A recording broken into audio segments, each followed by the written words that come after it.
Hello, everybody, and welcome to this video. It's a journal author video for the current edition of the COABE Journal, focusing on professional development.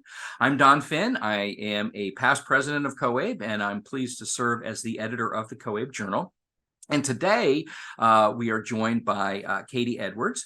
And she is a co-author on a piece that is entitled Professional Development That Won't Break the Bank, Supporting and Retaining an Adjunct ESL Workforce. So, Katie, welcome. Thank you for taking the time to join us today. And before we get started, would you mind telling us just a little bit about yourself?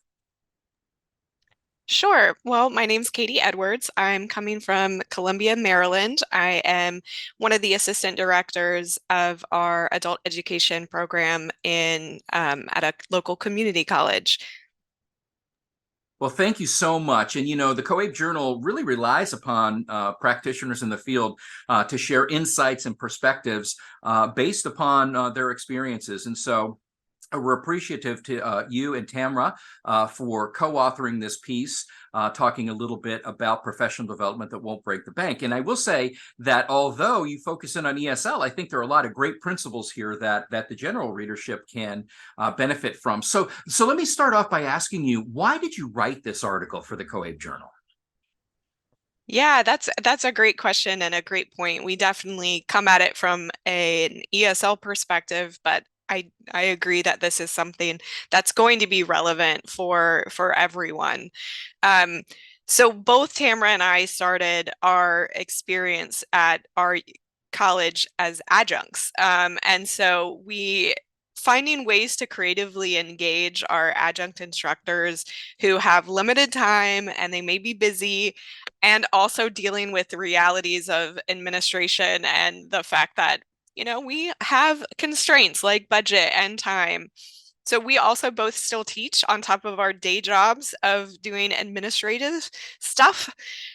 So we understand the needs of our teachers who are juggling all that. And so we're looking for ways to continue to support our instructors, and we've discovered some of those. And so we are excited to share them with a broader audience. You know, sharing our best practices is always exciting to me, especially I think the effects of the pandemic and really getting to leverage that technology, like using HyFlex PD, allowing participants to join online or in person or later asynchronously. And I know we're also like particularly excited about our Super Saturday and the idea of organizing like a mini conference. So we just had a lot of ideas that we wanted to share. Yeah, and thank you for sharing the ideas. A lot of really good tips and tricks for sure. And I think that they really will have a benefit. One of the things that is pretty common to adult education is the vast majority of the teaching workforce, in particular, are part-time, and so I think that's where the relevance of this comes in. But let me ask you, how will adult education practitioners benefit from reading your article, and what might a benefit be to the learners that they serve? Yeah, that's a great question. I think obviously we're coming at this from, like I said, an administrative perspective. Um, but we hope that practitioners are going to think about professional development in some new, fresh ways, particularly about leveraging technology to help our ever busy instructors. We know that as administrators, we're spending a lot of time trying to come up with great PD and wonderful opportunities for instructors, but the truth is, if instructors can't access it, whether it's because of their time or because they just don't have the money, students can't benefit from it. And so we found that asynchronous instruction is particularly important. It's not the only thing we talk about in the article, but it's the one that's come to mind a lot. But those several other ways are going to be helpful because if the teachers can't access it, the students don't benefit. Yeah, absolutely. And I think that, again, that is one of the ideas driving the whole themed edition on professional development, is to really talk about ways and to present some new ideas and some new ways thinking about professional development. And I will say that a few of the ideas, actually all the ideas you provide are great, but some of them are pretty neat. Like you said, the Super Saturday, that mini conference, having a PD swap, and even organizing study groups. I think those are all really great ideas, and you have some very practical advice there. So let me ask you, what do you hope ultimately that the readers will take away from this article? I think there is that reminder that most instructors, we might feel this in ourselves, that most instructors are not going to be full time. And we get to kind of acknowledge that in this, that the data shows it too, and we're not alone. And I love the idea of doing a PD swap because you're getting to leverage other programs' expertise. And so I really hope that people are walking away thinking, how can I think creatively? What did my program do well? What about the programs near me? What about the programs who are far away? But I can now, gain access to their expertise. What about ways in which I can use COABE and other organizations? So I really hope this is not only saying I'm going to copy these ideas, which, of course, they're more than welcome to, but to say, okay, here's what I can do. Here's how I can create something new and exciting.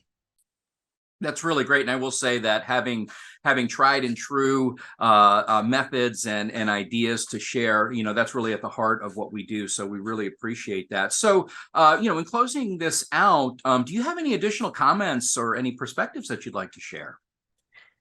Sure. I just want to encourage our instructors who might be reading this to say that maybe you're at a program that isn't thinking as creatively about professional development. I think there's a lot of things that you can do as a professional yourself. Maybe that's maybe your program doesn't have a study group like we have, but you can create your own study group and watch a webinar, read an article, or discuss it that way. I really love the idea of annual plans for instructors, and that's something that you can do, right?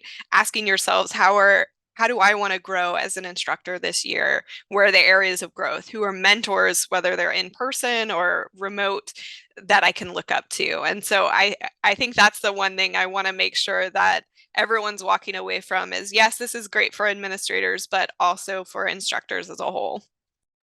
That's really great. And I think some of those organic types of professional development and learning opportunities probably you really can have the most long lasting effects. So I think that's really great. So again, Katie, thank you so much for you and Tamara joining forces. Again, folks, the article title is Professional Development That Won't Break the Bank, Supporting and Retaining an Adjunct ESL Workforce. Now, you can find this article in the Professional Development for Adult Educators edition of the COABE Journal. In order to access the journal, you just go to coabe.org, click on the COABE Journal link at the top of the page, and all the information you need to purchase and download a copy of the journal and individual articles is there, as well as our archives. We also have information about the journal. If you want to publish in the COABE Journal, we'll have information about the current call for articles and the theme for that edition. So once again, Katie, thank you for joining us, and thank you to our viewers for joining us as well. We wish you well. Take care and have a good day.